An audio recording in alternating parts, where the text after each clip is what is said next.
बदलते भारत की शान।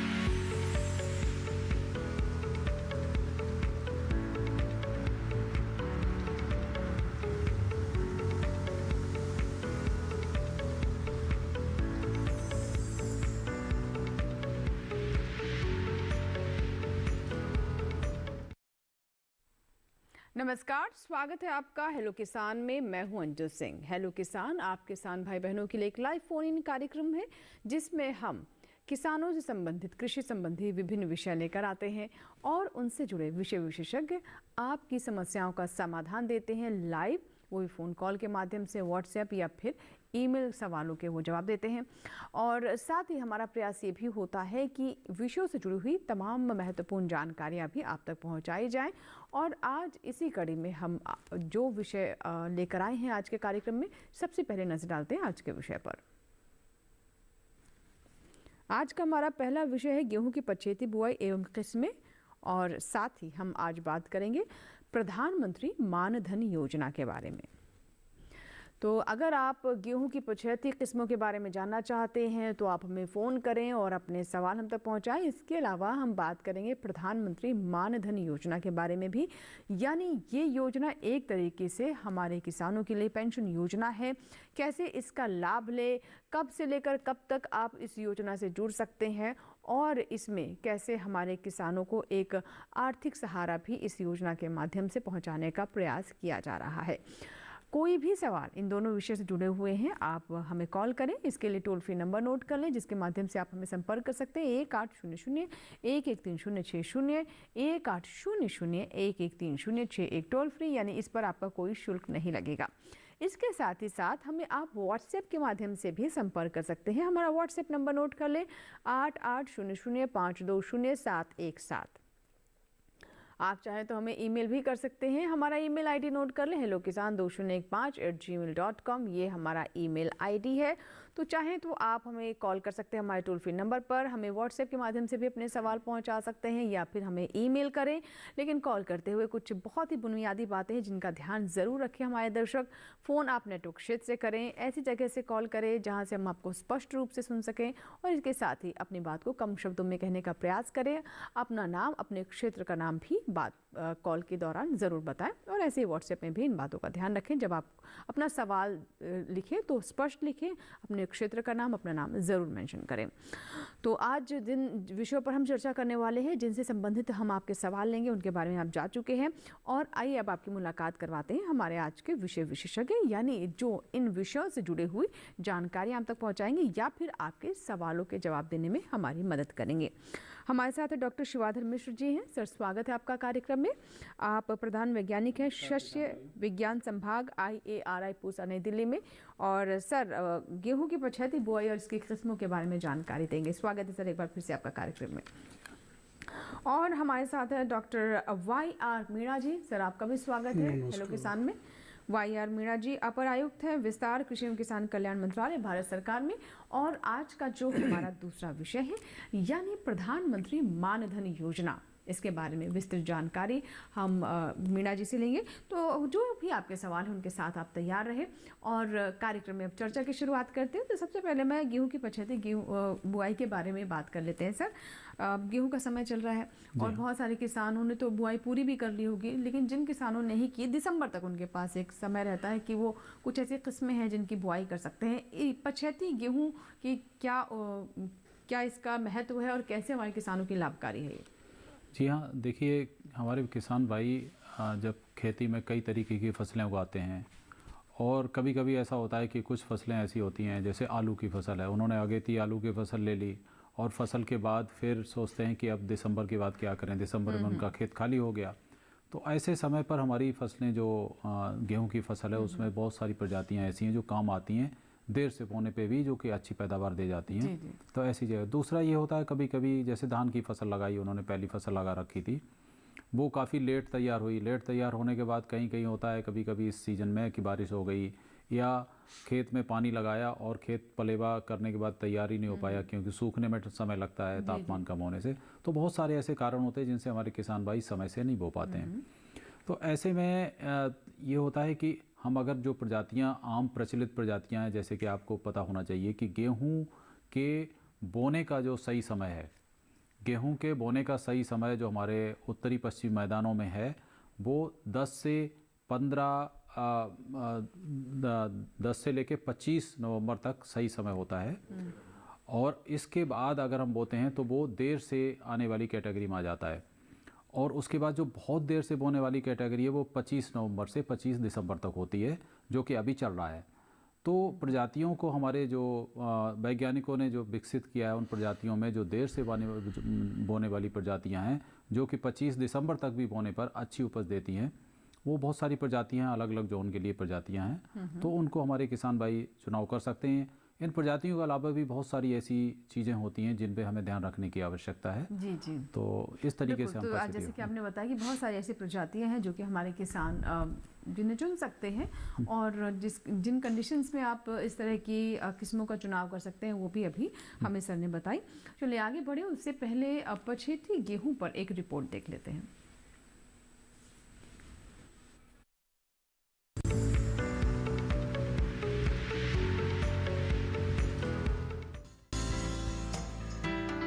भारत में उत्तर प्रदेश, पंजाब, हरियाणा और मध्य प्रदेश में जमकर गेहूं बोया जाता है।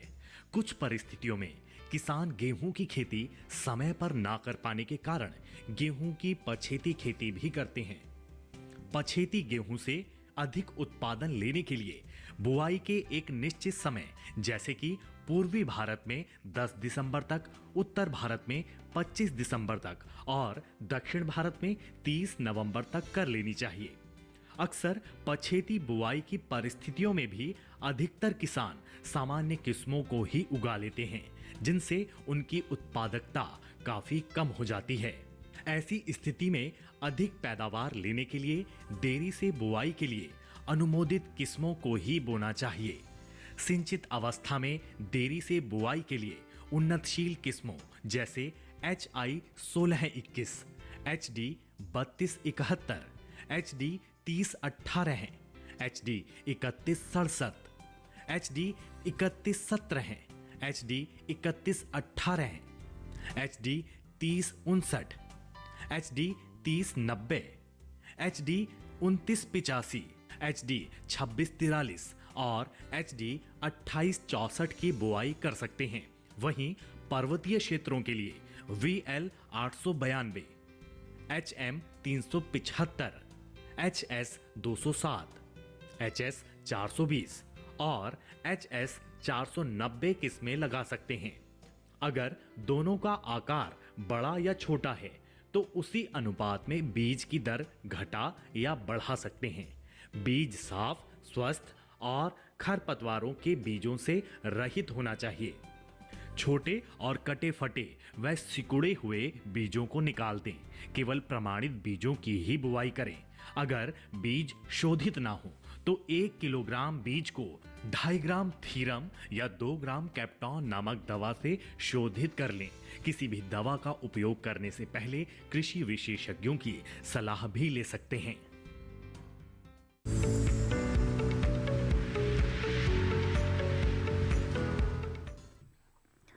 तो अभी आपने पछेती गेहूं के बारे में ये रिपोर्ट देखी। आगे हम जानेंगे कि अगर आप पछेती गेहूं की बुआई कर रहे हैं तो किन बातों का ध्यान रखें, सावधानियां कौन कौन सी हो, अलग अलग क्षेत्रों को लेकर किन किस्मों का आप चुनाव कर सकते हैं। बहुत सारी बातें हम कार्यक्रम के दरमियान आपको बताएंगे। अब बात करते हैं आज के हमारे दूसरे विषय की, जो है प्रधानमंत्री मानधन योजना। तो क्या है ये योजना, कैसे किसानों के लिए मानधन है, किस तरीके से उन्हें एक आर्थिक सपोर्ट इस योजना के माध्यम से मिलने वाला है या मिल सकता है जिन किसानों ने इस योजना का लाभ लिया है। तो आइए जानते हैं डॉक्टर मीणा से। सर, प्रधानमंत्री मानधन योजना ये क्या है और कैसे किसानों के लिए लाभकारी है? प्रधानमंत्री किसान मानधन योजना एक स्वैच्छिक योजना है, पेंशन योजना कहते हैं हम इसको। और जैसा कि हम सभी समझते हैं, किसान की जो कार्य है उसमें जैसे जैसे किसान उम्र दराज होता है तो उसकी क्षमता कम होती है, शरीर में उतनी ताकत नहीं रह जाती। इसको ध्यान में रखते हुए ओल्ड एज पेंशन भी हम इसको कह सकते हैं, क्योंकि जब किसान की उम्र 60 से ज़्यादा होती है तो इस योजना के तहत 60 वर्ष का जैसे ही किसान भाई होता है, उसको जो भी इसके मतलब रजिस्ट्रेशन कराते हैं पात्र किसान हैं, उनको 3,000 रुपये कम से कम मंथली यानी साल में 36,000 रुपये की इससे पेंशन मिल जाती है। तो उससे थोड़ा सा उनका गुजारा करने में मदद मिलती है। इसकी पात्रता की अगर हम बात करते हैं तो इस योजना के तहत वही किसान इसका लाभ ले सकते हैं जो लघु और सीमांत किसान हैं, यानी जिनके पास 2 हेक्टेयर या उससे कम ज़मीन है, वो किसान इसके पात्र होते हैं। उम्र के लिहाज से अगर देखा जाए तो किसान 18 से 40 वर्ष की उम्र तक इसका लाभ ले सकते हैं, और 60 वर्ष जैसे ही उनकी उम्र होती है, जो भी किसान इसका मतलब प्रीमियम जमा करते हैं, रजिस्ट्रेशन कराते हैं, तो 60 वर्ष उम्र होते ही उनको मंथली 3,000 रुपये की पेंशन मिलना चालू हो जाता है। तो बड़ा अच्छा सपोर्ट मिलता है ओल्ड एज में, और ये बहुत अच्छी योजना है किसानों के लिए। तो सरकार हमेशा प्रयास करती है कि ज़्यादा से ज़्यादा किसान, एक अनुमान के हिसाब से लगभग 5 करोड़ किसान इसका लाभ ले सकते हैं देश में, वो इस कैटेगरी में आते हैं। तो काफ़ी संख्या में किसान भाई रजिस्ट्रेशन करा रहे हैं, और सरकार की विभिन्न योजनाओं के तहत हम इसके लिए कैंपेन चलाते हैं, अवेयरनेस का, जानकारी देने का। उसी का एक कड़ी जो दूरदर्शन में हम हेलो किसान में अभी चर्चा कर रहे हैं। जी जी जी तो बिल्कुल। तो जैसे कि आपने बताया कि किसान जब 60 साल से ऊपर का हो जाए या 60 साल जब पूरे हो जाएंगे किसान के, तो अगर वो इस योजना से जुड़ते हैं तो उस वक्त उन्हें एक पेंशन मिलेगी, जिसमें अभी जो आप प्रीमियम देंगे उसमें सरकार की तरफ से भी कुछ अंश दिया जाएगा। उसके बारे में और विस्तार से हम जानेंगे। तो कुल मिलाकर कहा जा सकता है कि हर वक्त किसानों के साथ हमारी सरकार खड़ी हुई है। अभी जहां किसान सम्मान निधि योजना का लाभ किसान ले रहे हैं, वहीं 60 साल के बाद किसान मानधन योजना से वो अपने भविष्य को और सुनिश्चित कर सकते हैं, आर्थिक रूप से अपने आप को मजबूत महसूस कर सकते हैं। तो ये योजना किस तरीके से किसानों के लिए लाभकारी है, इससे जुड़े और कौन से महत्वपूर्ण बिंदु हैं, आइए देखते हैं इस रिपोर्ट में।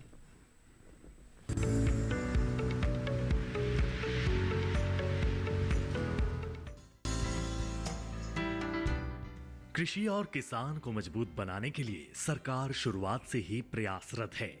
इसी दिशा में सरकार ने कई महत्वपूर्ण कदम भी उठाए हैं, और इन्हीं में से एक पहल है प्रधानमंत्री किसान मानधन योजना। इस योजना को 12 सितंबर 2019 को लॉन्च किया गया था। मानधन योजना के तहत देश के सभी छोटे और सीमांत किसानों को बुढ़ापे में सही तरीके से जीवन यापन के लिए सरकार की ओर से पेंशन दी जा सकती है। प्रधानमंत्री किसान मानधन योजना लघु और सीमांत किसानों के लिए है। अगर आप प्रधानमंत्री किसान मानधन योजना के लिए आवेदन करना चाहते हैं तो आपकी आयु 18 से 40 साल होनी चाहिए। योजना के अंतर्गत आवेदन करने वाले लाभार्थियों को हर महीने कुछ प्रीमियम भी देना होता है। अगर आप मानधन योजना से जुड़ना चाहते हैं तो आपको CSC यानी कॉमन सर्विस सेंटर जाना होगा। आप किसी भी नजदीकी सेंटर पर जाकर योजना के लिए नामांकन करा सकते हैं। नामांकन के लिए आपको चाहिए आधार कार्ड और बैंक में बचत खाता। अगर बचत खाता ना हो तो जनधन अकाउंट भी चलेगा। खाते की पुष्टि के लिए बैंक पासबुक या चेक की फोटोकॉपी लगा सकते हैं। इसमें IFSC कोड भी दर्ज होता है। आप चाहें तो बैंक स्टेटमेंट की कॉपी भी जमा करा सकते हैं। नामांकन के लिए नाम, पता, जन्मतिथि, ईमेल ID, पति या पत्नी का नाम और नॉमिनी की जानकारी की जरूरत होगी। आधार पर दर्ज जन्म तिथि मान्य होगी। प्रधानमंत्री किसान मानधन योजना का मकसद देश के किसानों को बुढ़ापे में आत्मनिर्भर बनाना और भूमिहीन किसानों को सशक्त बनाना है। इस योजना के जरिए किसानों को सामाजिक सुरक्षा देकर उनके भविष्य को सुरक्षित किया जा रहा है।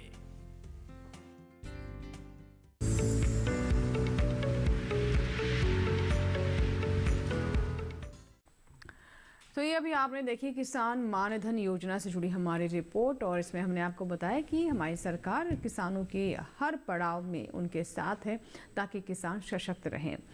आइए बात करते हैं आज के हमारे पहले कॉलर नंद स्वरूप मिश्रा जी से, जिन्होंने उत्तर प्रदेश के बाराबंकी से कॉल किया है। नंद स्वरूप जी, स्वागत है आपका हेलो किसान में। सुन पा रहे हैं आप मुझे? हाँ नमस्कार सर, मैं नंद स्वरूप मिश्रा हूँ बारा। मैं जानना ये चाहता हूँ कि जो सामान्य श्रेणी के गेहूँ और 25 श्रेणी के गेहूँ में बुआई में बीज में कितना अंतर होना चाहिए, खाद में कितना अंतर होना चाहिए, सिंचाई में कितने पानी की उपलब्धता होनी चाहिए? ठीक है, बिल्कुल, बहुत अच्छा सवाल है नंद स्वरूप जी आपका। तो ये जानना चाहते हैं कि 25 गेहूँ और जो हम समय से बोते हैं गेहूँ, उनमें किस तरह का फर्क रहता है, मतलब सिंचाई में, पोषक तत्वों में, खाद में और अन्य बातें पूछिए। यही बातें हम आज बताने के लिए इधर आए हुए हैं। और जहाँ तक देखा जाए कि आपके सभी जो सवाल हैं बिल्कुल ही बहुत अच्छे सवाल हैं। इनमें अंतर जो पछेती बुआई और सामान्य बुआई में जो अंतर होता है, मुख्य अंतर ये होता है कि ये किसान भाई क्या है कि जल्दी में किया हुआ काम होता है। हमारे किसान भाई कहते हैं कि हम लेट हो गए हैं, अब जल्दी से किसी तरीके से बो दिया जाए। तो सबसे पहली जो कमी रह जाती है कि ज़्यादातर देखा गया है कि उसको छिटकवा बीज से बोकर ट्रैक्टर चलाकर उसको ऐसे ही बुआई कर देते हैं। तो एक तो ये चीज़ मैं कहना चाहूँगा सभी किसान भाइयों से, कभी भी बिना लाइन के आप बुआई ना करें, छिटकवा बीज से ना करें इसको, क्योंकि उसमें आधे बीज ऊपर रह जाते हैं और बहुत सारा जमाव भी धीमे होता है। जमाव धीमे होने के साथ साथ बहुत सारा बीज चिड़िया भी खा जाती है। तो इस तरीके से लाइन में अगर बोएंगे तो आपका जमाव सही होगा और खेत में जितनी पौधों की संख्या ज़रूरी है उतनी मेंटेन होगी और आपकी उपज अच्छी मिलेगी। दूसरा ये होता है कि कुछ देर तो हो चुकी होती है और हम अगर और सही विधि ना अपनाएं तो और देर हो जाती है। जैसे खेत में अगर नमी सही हो, बिल्कुल नमी सही हो, तो हमें जमाव सुनिश्चित कर सकते हैं कि अच्छा जमाव होगा। इसी प्रकार से गहराई, बीज की गहराई, कभी भी हम ज़्यादा गहरा बीज नहीं बोते हैं। 5 सेंटीमीटर से नीचे तो कभी जाना ही नहीं चाहिए। गेहूँ में विशेषकर चाहे सामान्य रूप से हो या देर से बोया हुआ हो, तो जितना उथला बो सकें उतना अच्छा है। तीसरी बात यह है कि जब हम बीज को बोएं तो इस बात का विशेष ध्यान रखें कि बीज को हम सूखा ना बोएं। एक दिन पहले उसको भिगो लें जिस दिन आपका खेत तैयार होने को है, और भिगोकर उसको छाया में सुखा लें। बोने से पहले अगर वो पूरी रात भर का भीगा हुआ होता है तो जमाव में जल्दी होती है और आसानी रहती है। ये बहुत छोटी छोटी बातें हैं जिनसे हमारे किसान भाई लाभ उठा सकते हैं। एक चीज़ और ध्यान रखनी होती है बुआई के समय में, जो कि सामान्य गेहूँ में नहीं होता है। सामान्य गेहूँ में जैसे 100 किलोग्राम के करीब बीज की आवश्यकता होती है 1 हेक्टेयर के लिए, लेकिन जब हम देर से बोते हैं तो हमें हमेशा लगभग 125 किलोग्राम बीज प्रयोग करना चाहिए, क्योंकि इसमें जमाव बहुत धीमा होता है। और दूसरा जो सबसे बड़ी समस्या आती है कि इस समय पक्षी बहुत ज़्यादा परेशान करते हैं हमारे किसान भाइयों को। बुआई के बाद पक्षियों से जो अंकुरित जो कल्ले होते हैं उन पर पक्षी बहुत ज़्यादा उनसे चाव से खाते हैं इस समय। तो इन सब से बचाव के लिए भी हमें विशेष ध्यान रखना पड़ता है, जबकि सामान्य बुआई में ऐसा नहीं करना पड़ता है। जी जी, तो ये कुछ ख़ास बातें थी, जैसा कि हमारे दर्शक ने पूछा था कि सामान्य यानी जो सही समय पर जो हम किस्में लेते हैं, फसल लेते हैं गेहूं की, और उसमें पछेते में क्या अंतर आ जाता है। तो इसके बारे में बहुत अच्छे से विस्तृत जानकारी अभी हमने ली। आइए, कॉलर है बाबूलाल चौधरी, जिन्होंने हमें फ़ोन किया है। उनका हम सवाल ले लेते हैं। बाबूलाल जी, मुझे सुन पा रहे हैं आप? हेलो, उज्जैन से हैं हमारे साथ दर्शक। बाबूलाल जी। जी मैडम जी, आप बताइए क्या सवाल है आपका? मेरा सवाल ये कि आप योजना बताते हो, हमारी पंचायत में हमको पूरी कोई भी योजना नहीं देते। जी, आप हमको कोई योजना बताते हैं लेकिन हमारी पंचायत में हम पूछते हैं तो कोई योजना नहीं बताते। ये आपको जानकारी नहीं मिल पाती है, पूरी जानकारी नहीं मिल पाती। ठीक है बाबूलाल जी, यही हमारा मकसद भी है कि हम आपको योजना की जानकारी दें, और अगर आपकी कोई शिकायत है उसे भी हम दूर करने का प्रयास करेंगे। सर थोड़े से नाराज़ लग रहे हैं हमारे दर्शक। तो बाबूलाल जी कह रहे हैं कि बहुत सारी योजना के बारे में हम बताते हैं लेकिन उन्हें पूरी जानकारी नहीं मिल पाती और शायद ये लाभ नहीं ले पाते होंगे, ये भी एक वजह हो सकती है। तो क्या करेंगे? नहीं, बहुत किसान लाभ नहीं ले पाते, सही बात है। लेकिन उसके लिए हम लोग तो जब भी कोई कार्यक्रम करते हैं या सरकार का हमेशा प्रयास होता है कि किसान भाई जागरूक रहें, और यही जागरूकता के लिए हम यहाँ डीडी किसान चैनल में भी आज चर्चा कर रहे हैं, आकाशवाणी, समाचार पत्र, इनके माध्यम से भी करते हैं। और अभी विकसित भारत संकल्प यात्रा का जो अभियान चल रहा है उसके तहत ये योजनाओं की पूरी जानकारी किसान भाइयों को दी जा रही है हर पंचायत के लेवल पर। बाकी राज्य सरकारों की मशीनरी योजनाओं की जानकारी देती है, क्योंकि केंद्र सरकार की जितनी भी योजनाएं हैं, पीएम किसान सम्मान निधि और एक आध योजना है जिसको छोड़कर, सारी राज्य सरकार की जो कृषि की मशीनरी है उसी के माध्यम से चलती हैं।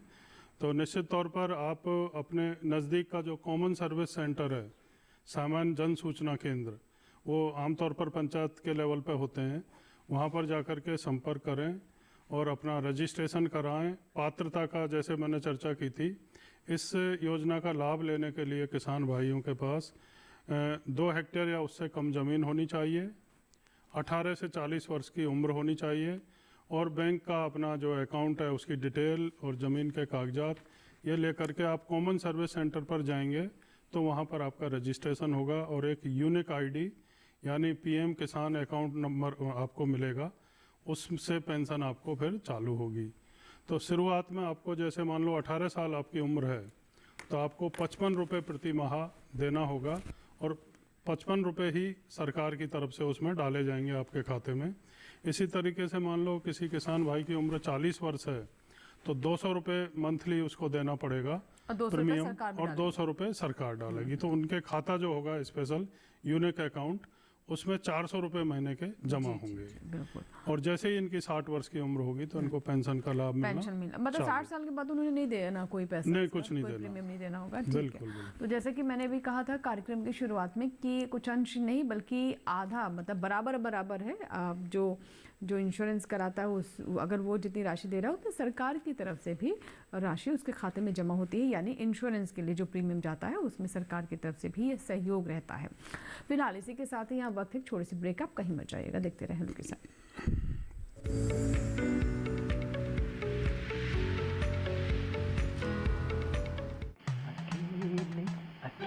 अरे वाह भैया, अकेले अकेले। अरे तू भी ले, पर खाएगा कैसे? मैं ऑर्गेनिक खेती की बात कर रहा रे बेटे। अकेले अकेले खेती कब तक करेगा? मतलब गांव में 20-25 किसानों का समूह बना के पंजीकरण करवा ले, फिर सरकारी ट्रेनिंग भी मिलेगी और मुफ्त जैविक बीज खाद भी। फिर पीजीएस ऑर्गेनिक की सरकारी मोहर के साथ तेरी उपज आकर्षक पैक में पहुंचेगी बड़े बाजार तक। अच्छा? हाँ। अरे भाई कहाँ चल दिया? सबको साथ लाने, आमदनी बढ़ाने। तो किसान भाई समझ गए ना, साथ मिलकर ऑर्गेनिक खेती कीजिए, अपनी परंपरा को आगे बढ़ाइए, ज्यादा मुनाफा कमाइए। माटी से प्रेम की परंपरा है परंपरागत खेती।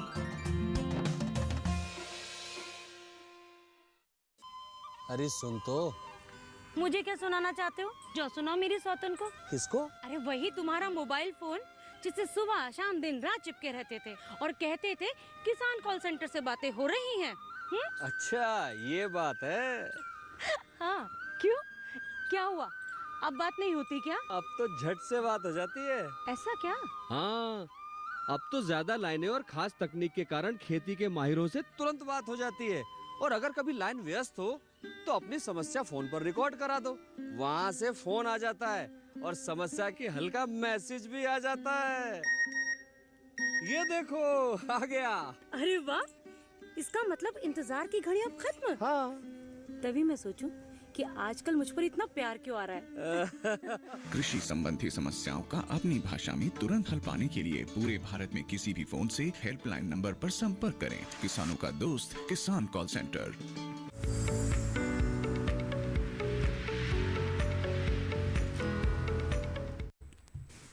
ब्रेक के बाद एक बार फिर आपका स्वागत है। आप देख रहे हैं हेलो किसान। अगर आप अभी अभी हेलो किसान के साथ जुड़ रहे हैं तो आज के विषयों के बारे में एक बार फिर से आपको जानकारी दे दें।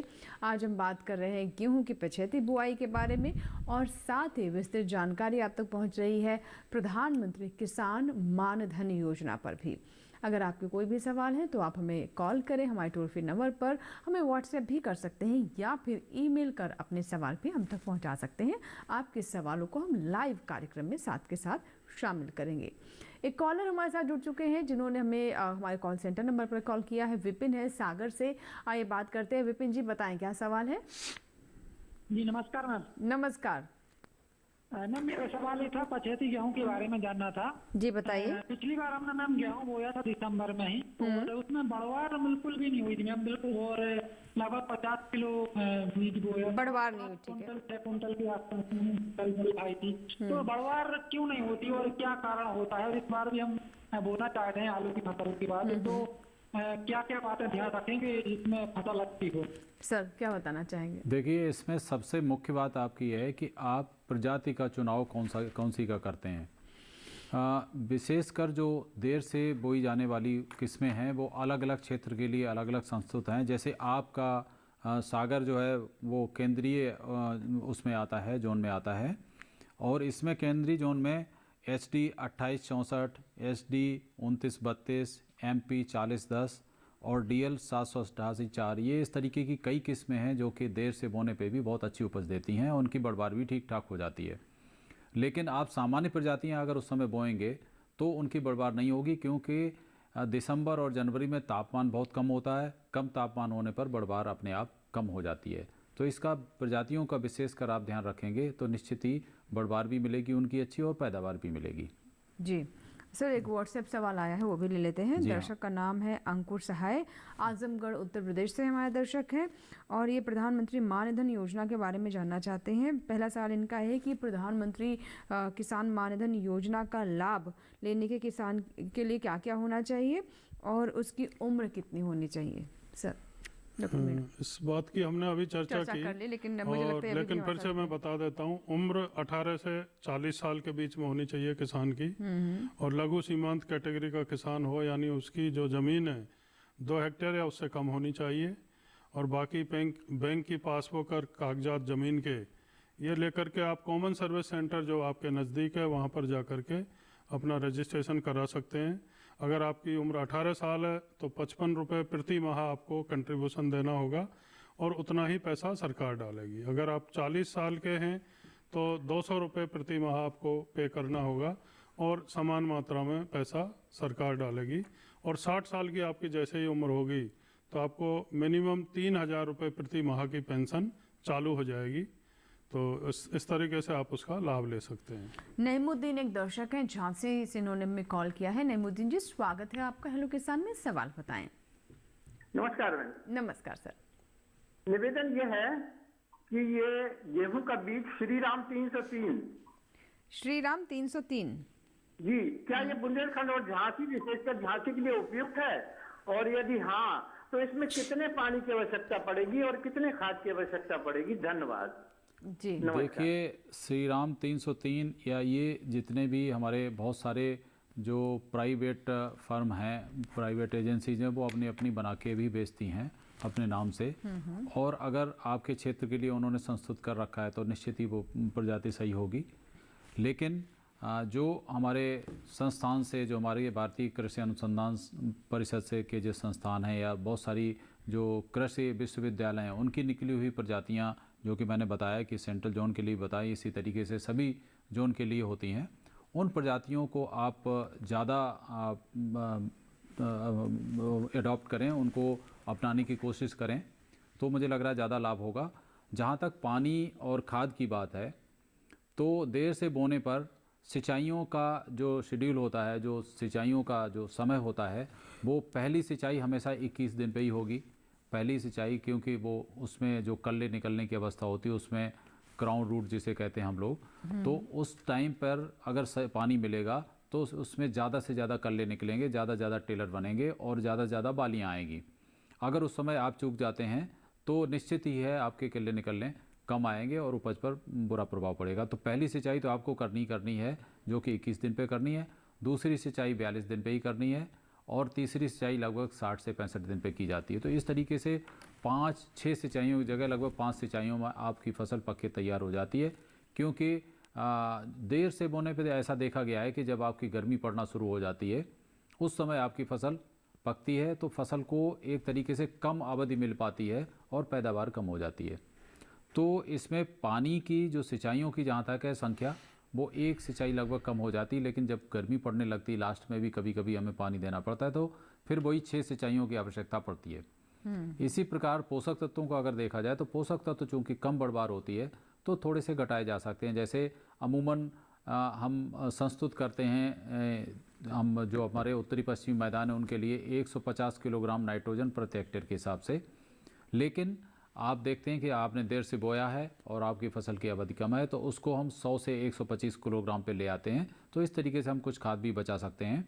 इसी तरीके से फास्फोरस और पोटास के बारे में भी हम देखते हैं कि उनकी भी मात्रा घटाई जा सकती है, 20 से 25% तक हम घटा सकते हैं। तो देरी से बोने पर सिंचाई और जो पोषक तत्वों का आपने पूछा है उन दोनों में ही इस तरीके से हम प्रबंधित करते हैं जिससे कम से कम लागत आए और फसल उसको उपयोग कर सके। जी सर, एक हमारे दर्शक हैं हरियाणा से, सुखविंदर हैं, और ये जानना चाहते हैं कि उनके यहाँ के लिए, माने हरियाणा के लिए कौन कौन सी पछेती गेहूं की अच्छी किस्में हैं जिसे वो अपना सकते हैं। जी हाँ, हरियाणा के लिए सुखविंदर जी बहुत सारी पछेती किस्में हैं और इन पछेती किस्मों की जो पूरे जो हमारे उत्तरी पश्चिमी मैदान है, हरियाणा हुआ, पंजाब हुआ, पश्चिमी उत्तर प्रदेश हुआ, राजस्थान का कुछ भाग हुआ, इन सब में जो हम जो प्रजातियां लेते हैं मैं एक बार आपको पढ़ के बताता हूं कि ये प्रजातियां कौन कौन सी हैं। जैसे SD 3271 है, SD 2985 है, WR 544 है, राज 3765 है, PBW 373, DBW 16, DBW 90, WH 1021 और PBW 590, UP 2425, PBW 771।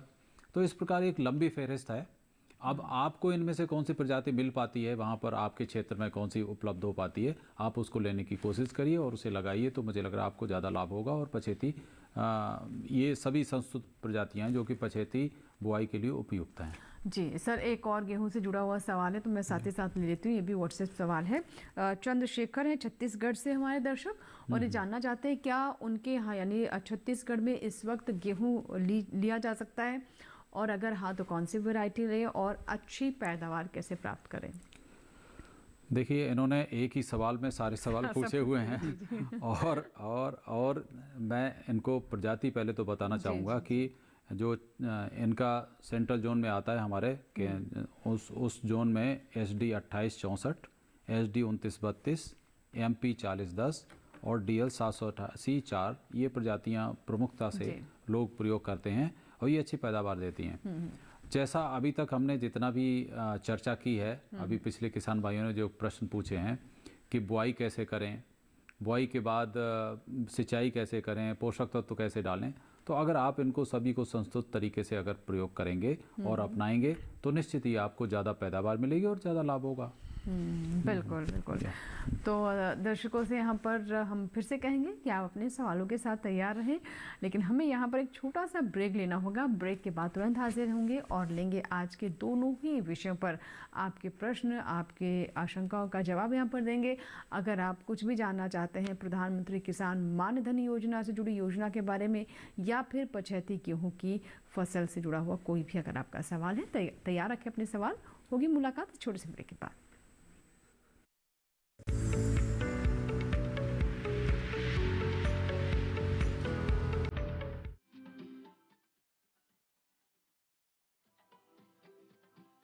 जब बात अच्छी सेहत की हो, किसी तरीके की लापरवाही नहीं करो, किसी तरीके का समझौता ना करो।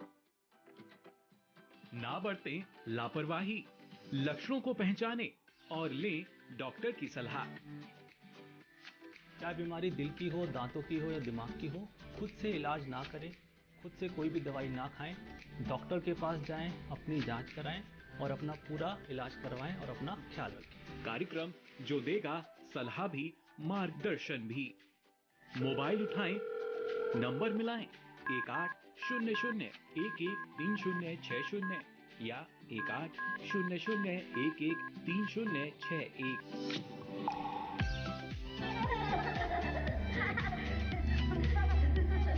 आपके अपने फोन इन कार्यक्रम स्वस्थ किसान में हर शनिवार शाम 6 से 7 बजे सिर्फ डीडी किसान पर।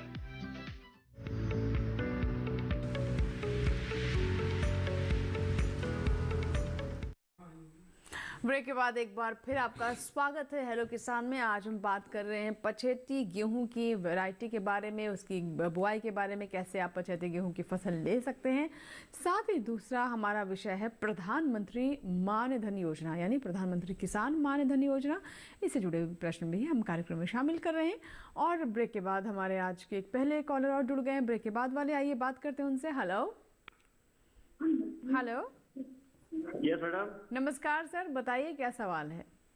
अनिल कुमार जी हैं। सवाल मेरा ये था कि अच्छी गेहूं की कौन सी वैरायटी है ज्यादा से ज्यादा पैदा हो सके। कहाँ के लिए, आप सीहोर के लिए जाना चाहते हैं? मैडम मैं भोपाल कला जिला सीहोर मध्य प्रदेश से हूँ। आज ठीक है। जी हाँ, गेहूं की प्रजातियां जैसे अभी हमारे छत्तीसगढ़ से भी पूछ रहे थे हमारे किसान भाई, तो ये प्रजातियां जो देरी से बोने के लिए मैंने जैसे बताया SD 2864 है, SD 2932 है, MP 4010 है, DL 788 है।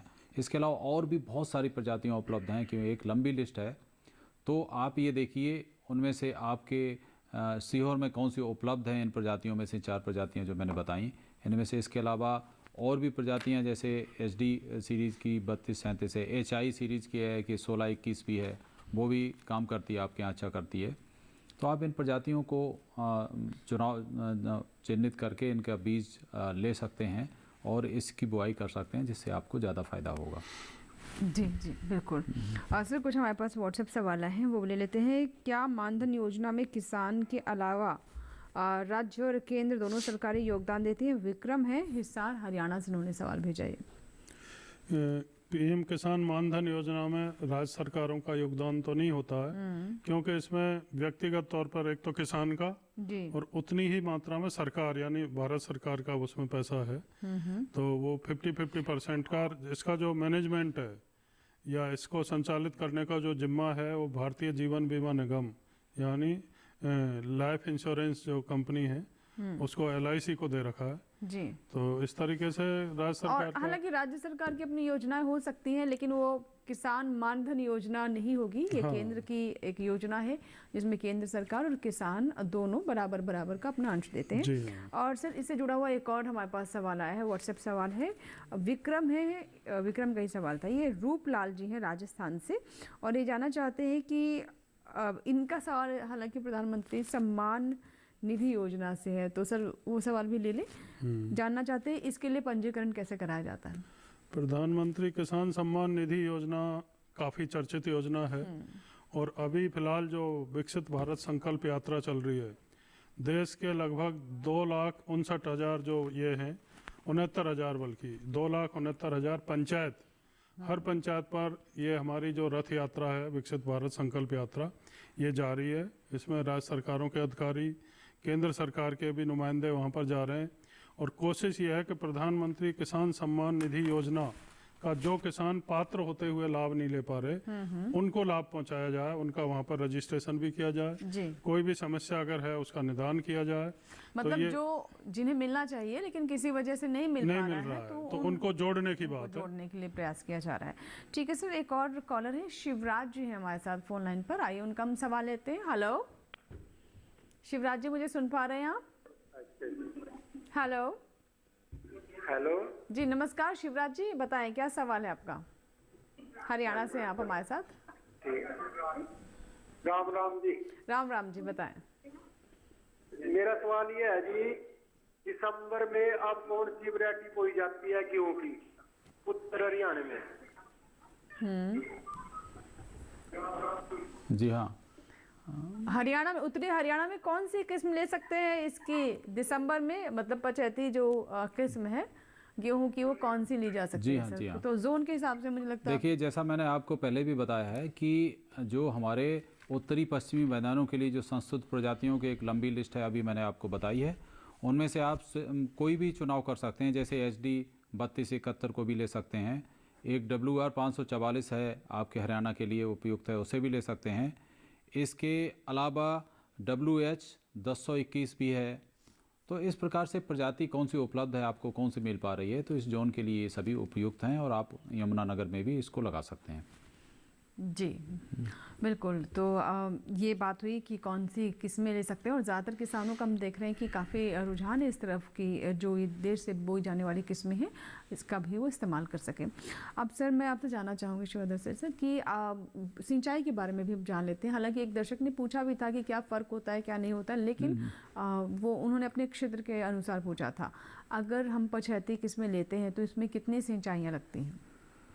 देखिए ऐसा है, पछेती किस्मों में जाहिर है कि जब हम बुआई करते हैं उस समय पर सिंचाई जो पहली सिंचाई होती है वो 21 दिन पे करनी ज़रूरी होती है। उसके बाद अगर तापमान कम है तो हम सिंचाइयों का जो अंतराल है वो थोड़ा सा बढ़ा सकते हैं। लेकिन जो क्रांतिक अवस्थाएं होती हैं हमारे गेहूं में, जैसे पहली क्रांतिक अवस्था क्राउन रूट होती है जिसमें छत्रक जड़ें निकलती हैं जो कि 21 दिन वाली होती है। दूसरी जो टेलरिंग की स्टेज होती है, जब से में कल्ले विकसित होते हैं, तेज़ी से बढ़ते हैं, तो वो करीब 40-42 दिन पे होती है।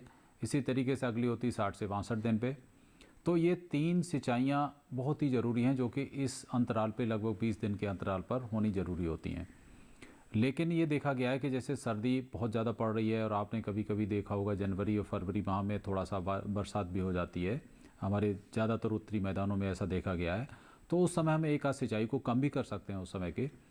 लेकिन देर से बोने पर जैसा कि हम सोच रहे हैं कि हमने देर से बोई है तो उससे शुरू की सिंचाइयाँ तो बच गई, लेकिन आप ये देखिए जब फसल पकने को होती है तो आखिर में बहुत ज़्यादा गर्मी पड़ने लगती है, और जब दाना भरने की अवस्था होती है उस समय अगर पानी की कमी होती है खेत में तो दाने सूख कर पिचक जाते हैं और उपज बहुत कम हो जाती है। तो जितनी सिंचाइयाँ इधर आपने बचत कर ली है उतनी सिंचाइयाँ आपको बाद में देनी पड़ती हैं। तो आप कहिए 6 सिंचाइयों की कम से कम आवश्यकता सामान्य गेहूं में भी होती है और देर से बोए हुए गेहूं में भी पड़ती है, क्योंकि बाद की गर्मी से बचने के लिए हमें 2 सिंचाइयाँ जल्दी जल्दी करनी पड़ती हैं। तो इस प्रकार सिंचाइयों में कोई खास अंतर नहीं होता है जी, जो संख्या देखी जाए, बस समय बदलता है थोड़ा सा। बिल्कुल। तो क्योंकि यहाँ पर हम देख भी रहे हैं क्योंकि देर से बोई जाने वाली फसल है तो उसी अनुसार ही आपको सिंचाई कब लगानी, कितनी लगानी, ये भी हमने जानकारी ली। सर अब किसान मानधन योजना की बात कर लेते हैं। यहाँ पर कुछ किसानों के सवाल ऐसे भी आते हैं कि अगर उनके पास खेत नहीं है तो, या फिर परिवार में है, मान लीजिए पिताजी हैं वो 60 पार हैं और पुत्र जो है अभी उसकी उम्र है लेकिन उसके नाम पर अभी खेत नहीं है, तो क्या ऐसे में इस योजना का लाभ लिया जा सकता है? नहीं, क्योंकि जिस किसान के नाम से ज़मीन है वही इसके पात्र हो सकते हैं। इसलिए इसमें जो उम्र का वो है गैप 18 से 40 साल तक का रखा गया है। तो निश्चित तौर पर किसान के नाम से ज़मीन होनी चाहिए तभी वो उसका लाभ ले सकते हैं। और जो 60 के पार चले गए उनको ये लाभ नहीं मिलता क्योंकि वो एक प्रीमियम ये वॉलंटियर है। हाँ, तो 40 तक जो कंट्रीब्यूट करते हैं उसमें कुछ ब्याज और कुछ सरकार की तरफ से मिला के ये पेंशन चालू की जाती है। अब जब 60 वर्ष की उम्र तक कुछ किसान ने पे नहीं किया और ना सरकार ने कोई मानदेय उसमें डाला तो वो पेंशन योजना में कवर नहीं होता। इसके नियम कायदे सारा सोच समझ के उस तरीके से बनाए गए हैं। तो उम्र 18 से 40 वर्ष होनी चाहिए तभी वो पात्र हो सकते हैं। और ज़मीन भले ही 1 बीघा आधा बीघा ही हो लेकिन 2 हेक्टेयर या उससे कम ज़मीन होनी चाहिए, तब उसको सीमांत और लघु किसान हम मानते हैं। नीलेश तिवारी है हमारे साथ दर्शक उत्तर प्रदेश से, आइए उनका हम सवाल ले लेते हैं। नीलेश जी बताएं क्या सवाल है? हेलो नीलेश जी, क्या आप तक? हाँ जी बताइए, प्रश्न बताएं अपना। अरे पछेती गेहूँ कौन सा वो है? अभी खेत में पराली हुई है। अभी खेत में? हाँ, अभी खेत में वही पराली वगैरह है तो पराली वगैरह पड़ी हुई है।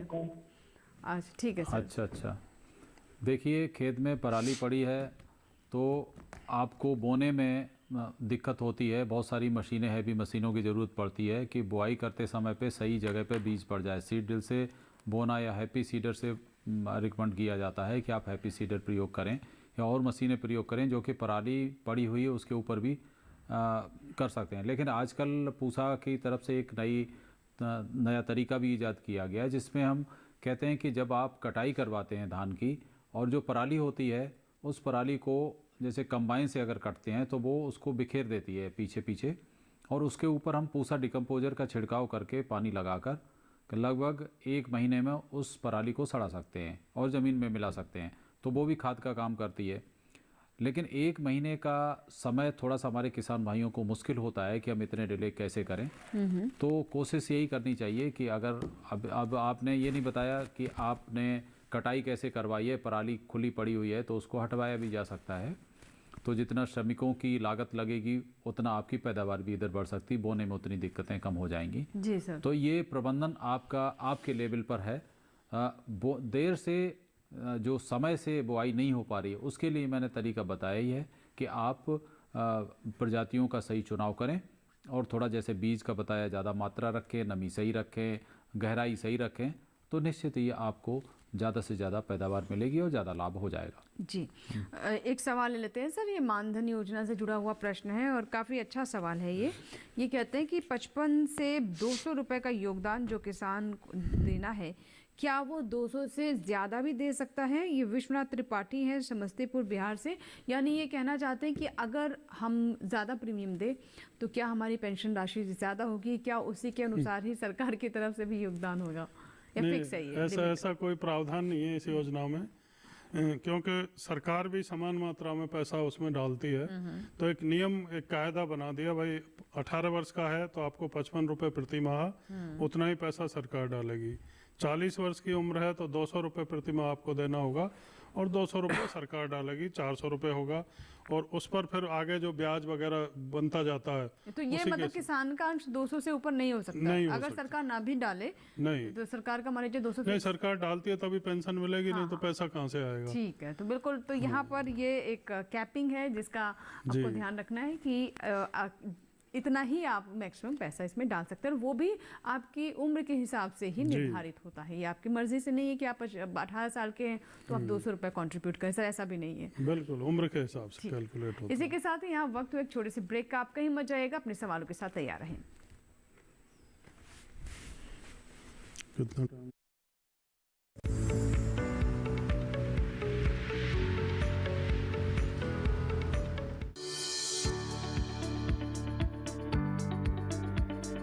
कृषि और पशुपालन है एक दूसरे के पूरक। घर आंगन से लेकर व्यावसायिक फार्म तक, मुर्गी पालन से लेकर रेगिस्तान के जहाज तक। बीमारियों से अब पशुपालक ना हो परेशान। विशेषज्ञ करेंगे आपकी समस्या का समाधान।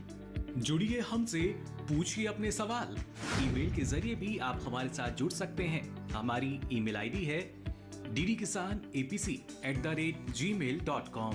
हमारे टोल फ्री नंबर हैं 1800-113060 और 1800-113061। देखिए अपना पशु चिकित्सक हर रविवार शाम 6:30 बजे दूरदर्शन किसान चैनल पर।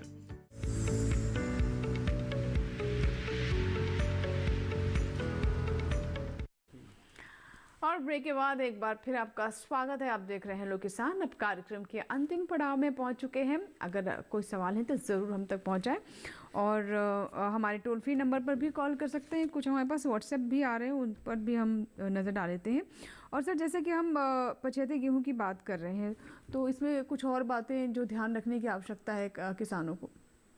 हाँ, ध्यान रखने की इसमें एक विशेष बात मैं ये बताना चाहूँगा कि जब भी पछेती गेहूं की बात करते हैं तो उसमें हम कहते हैं टर्मिनल हीट स्ट्रेस, एक ये अंग्रेजी का है कि इसमें बाद में जो गर्मी पड़ती है उस गर्मी की वजह से जो दाना भरने की अवस्था होती है जिस समय, तो उस गर्मी की वजह से ये होता है कि हमारे किसान भाई जो है उसको नहीं प्रबंधित कर पाते हैं सही तरीके से। तो उस समय पर अगर हम देखते हैं कि रात का जो तापमान होता है ना, वो सबसे ज़्यादा नुकसानदेह होता है। दिन का तो होता ही होता है, लेकिन रात में अगर तापमान बढ़ता है तो हमारे उपज पे बहुत बुरा प्रभाव पड़ता है। और ये भी देखा गया है कि इसकी वजह से जो पोलिनेशन होता है, जो परागण होता है, वो उस पर भी बुरा प्रभाव पड़ता है। तो ऐसे में ये देखा गया है कि अगर हमें उस स्ट्रेस से बचना है, उस गर्मी से बचना है, देर सी बोई गई फसल में उस गर्मी की वजह से जो नुकसान होता है, अगर हमारे किसान भाई ज़्यादा से ज़्यादा ऑर्गेनिक मैन्योर, जो हमारी जैविक खादें हैं, उनका प्रयोग अगर करें तो क्या होता है कि हमें जो तापमान जो बढ़ता है उसको कई काफ़ी हद तक उस ऑर्गेनिक मैन्योर से, उस जैविक खाद से वो रेगुलेट हो जाता है, नियंत्रित होता है, और उसकी वजह से जितना नुकसान बिना उसके होता है, इससे वो नुकसान होना बच जाता है, काफ़ी कम नुकसान होता है। तो अगर हमारे किसान भाई जहाँ से तक हो सके ज़्यादा से ज़्यादा इन जैविक खादों का प्रयोग करें। इससे दूसरा फ़ायदा ये भी होता है कि जैसे पानी है जी। तो वो जल्दी पौधा सूखता नहीं है, पानी लगातार मिलता रहता है, क्योंकि इसमें पानी धारण करने की क्षमता होती है इस तरीके की खादों में। तो इनको प्रयोग करके हम फसल को बचा सकते हैं, इस ज़्यादा देर से बोई फसलों को। जी बिल्कुल सर। हमारे साथ एक दर्शक हैं फोन लाइन पर, महाराष्ट्र से इन्होंने फ़ोन लगाया है। ज्ञान राव पाटिल जी हैं। जी ज्ञान राव जी बताइए, क्या सवाल है आपका? मैडम हमारा सवाल ये है कि हमारा जो विदर्भ क्षेत्र है महाराष्ट्र का पश्चिम विदर्भ क्षेत्र है, तो उस पर हम कपास लेने के बाद गेहूं की बुआई कब तक कर सकते हैं? कपास के बाद गेहूं की बुआई कब तक कर सकते हैं? ठीक है सर। जी हाँ, कपास लेने के बाद देखिए गेहूं की बुआई जो समय है वो तो 25 नवंबर तक ही आप कर सकते हैं ज़्यादा से ज़्यादा। लेकिन देर से बोई वाली परिस्थितियों में आप 25 नवंबर के बाद अगर बोएंगे तो ज़्यादातर ये देखा गया कि महाराष्ट्र में 15 दिसंबर तक भी बो सकते हैं, लेकिन उसके बाद बोने से कोई खास लाभ नहीं होता है और फसल में पैदावार भी कम होती है, और जितना आप लागत लगाते हैं उतना भी निकलना मुश्किल पड़ता है। तो इसलिए मेरा सुझाव ये है कि बहुत ज़्यादा देर से ना बोएं। अगर कपास के बाद कोई और फसल का आपके पास प्रावधान है तो उसको ले सकते हैं। जी सर, एक हमारे पास ये किसान मानधन योजना से जुड़ा हुआ प्रश्न आया है। ये हमारे दर्शक हैं और ये राम सहाय बरेली उत्तर प्रदेश से दर्शक हैं, और ये कहते हैं कि इनकी उम्र अभी एक हफ्ते पहले ही 40 के पार हुई है, यानी एक हफ्ते पहले ही ये 40 के हुए हैं। तो क्या ये अभी इस योजना का लाभ ले सकते हैं? ये 40 ही इसकी कट ऑफ उम्र है या फिर थोड़ा इसमें राहत मिल सकती है किसी तरह की? बिल्कुल, इसकी जो उम्र पात्रता की 40 वर्ष है, उससे एक दिन भी ज़्यादा होगा तो वो सिस्टम उसको लेगा नहीं। तो 18 से 40 वर्ष के बीच के ही किसान भाई इसके पात्र हो सकते हैं, वही इस योजना का लाभ ले सकते हैं।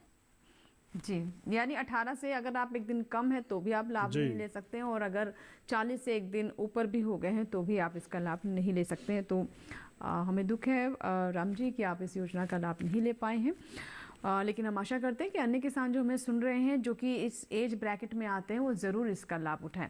अब सर मैं कुछ और चीज़ें जानना चाहती हूँ, क्या इसका रजिस्ट्रेशन कराने का कोई समय होता है, कोई अवधि है, या फिर कभी भी आप जाकर के इसे ले सकते हैं? नहीं, कोई अवधि नहीं है। आप कभी भी कॉमन सर्विस सेंटर या जन सूचना केंद्र है वहाँ पर जा कर के रजिस्ट्रेशन करा सकते हैं। मैंने जैसा बताया, आपका ज़मीन के कागजात है ना, और बैंक की डिटेल्स, ये सब लेके आपको जाना है। आधार कार्ड, और आधार कार्ड में जो नाम और वो सब पहले से देख लें, क्यों बैंक अकाउंट में कभी अलग नाम आ जाता है, कहीं राम लिख रहा है, कहीं सिंह लिख रहा है। तो ये चीज़ें नहीं हो, सारे डॉक्यूमेंट्स में सेम नाम होना चाहिए आपका। ठीक से जांच पड़ताल करके रजिस्ट्रेशन कराएं। पहली किस्त जो आपको देनी होगी वो जन सूचना केंद्र वाले कैश में लेंगे, और आपका unique ID, unique pension account number किसान को अलॉट हो जाएगा। उसके बाद में आप अपने हिसाब से भी बच्चों के माध्यम से भी दिखवा सकते हैं अपना क्या स्टेटस है अकाउंट का। तो कोई दिक्कत नहीं है, और सबको उनको ट्रेंड किया गया है। जन सूचना केंद्र पर जो लोग हैं उनको सबको हिदायत दी गई है, वो इस काम को करते हैं। जी, एक और सवाल है, और काफ़ी अच्छा सवाल है ये। रामकृष्ण हमारे दर्शक हैं और ये कहते हैं कि अगर मेरा बैंक का खाता जो मानधन योजना के साथ जोड़ा गया है वो किसी कारण से बंद हो गया है, तो क्या मैं दूसरे खाते से उसे अटैच करवा सकता हूँ, और कैसे करवाया जाए? बदलाने की क्या यहाँ पर प्रक्रिया रहेगी? आप दूसरा अकाउंट खोल सकते हैं, लेकिन मान लो प्रधानमंत्री किसान सम्मान निधि की शायद ये बात कर रहे हैं। मतलब किसी खाते के साथ अटैच था जिससे इनका प्रीमियम जाता रहा होगा, और वो खाता किसी वजह से बंद हो गया, तो उस स्थिति में क्या होगा? कोई अगर नहीं, वो उसके लिए जन सूचना केंद्र में ही आप बात करें किस कारण से बंद हुआ। कहीं आप उसमें कोई आपकी तरफ से डिफॉल्टर का वो तो नहीं है, तो वो चीज़ होनी चाहिए, क्योंकि पहले से आपका ऑलरेडी चढ़ा हुआ है खाता। उसको आप चेंज करेंगे तो वो आप जन सूचना केंद्र वाले ही बता पाएंगे देख के। तो कोई ना कोई कारण होगा आपका खाता किस लिए बंद हुआ है। जी जी बिल्कुल। तो देखिए एक बार फिर से यहाँ पर हम आपसे कहना चाहेंगे कि ज़रूर आप जो भी सर कह रहे हैं जन सूचना केंद्र वहाँ का रुख करें, वहाँ पर इस बात को रखें और देखिए क्या विकल्प निकलता है। बहुत बहुत शुक्रिया सर, आप दोनों मेहमानों का आप स्टूडियो में आए और आज के विषय पर इतनी विस्तृत चर्चा की, बहुत बहुत धन्यवाद। नमस्कार। तो आज हमने बात की पछेती गेहूं के बारे में और साथ ही प्रधानमंत्री किसान मानधन योजना के बारे में। आशा करते हैं कि आज की जानकारियां हैं आपके लिए ज़रूर लाभकारी साबित होंगे। अगर आपके कोई सवाल हैं तो आप हमें व्हाट्सएप कर सकते हैं, ईमेल कर सकते हैं और साथ ही टोल फ्री नंबर के साथ अपने सवाल हम तक बता ही सकते हैं। लेकिन इस कार्यक्रम के बाद भी अगर आप चाहें तो आप हमें अपने सवाल एडवांस में ही ईमेल करें या फिर टोल फ्री नंबर पर हमें कॉल करके बताएं। तो हमारा ईमेल आईडी नोट कर लें, hellokisan2015@gmail.com, ये हमारा ईमेल आईडी है। और सवाल पहुँचाने के लिए आप जान लें हमारा विषय क्या है, अगले अंक का विषय जिससे जुड़े हुए प्रश्न हम आपके कार्यक्रम में शामिल करेंगे। तो नज़र डालते हैं अगले अंक के विषय पर जो है सब्जियों की जैविक खेती, और साथ ही बात करेंगे हम किसान उत्पादक संगठन यानी FPO की। तो दोनों विषय से जुड़े हुए सवाल आप हमें ईमेल से पहुंचा सकते हैं। जैसा कि एक बार फिर से हम ईमेल आईडी आपके लिए यहाँ पर दोहरा देते हैं, hellokisan2015@gmail.com। जैसा कि पहले बताया कि पहले से आप अपने सवाल हम तक पहुँचा सकते हैं। टोल फ्री नंबर नोट कर लें, कॉल सेंटर हमारा टोल फ्री नंबर है 1800-113-060। सोमवार से शनिवार सुबह 6 से रात 10 बजे के बीच कॉल करें और अपने सवाल हमारे कॉल सेंटर नंबर पर रिकॉर्ड करवा दें।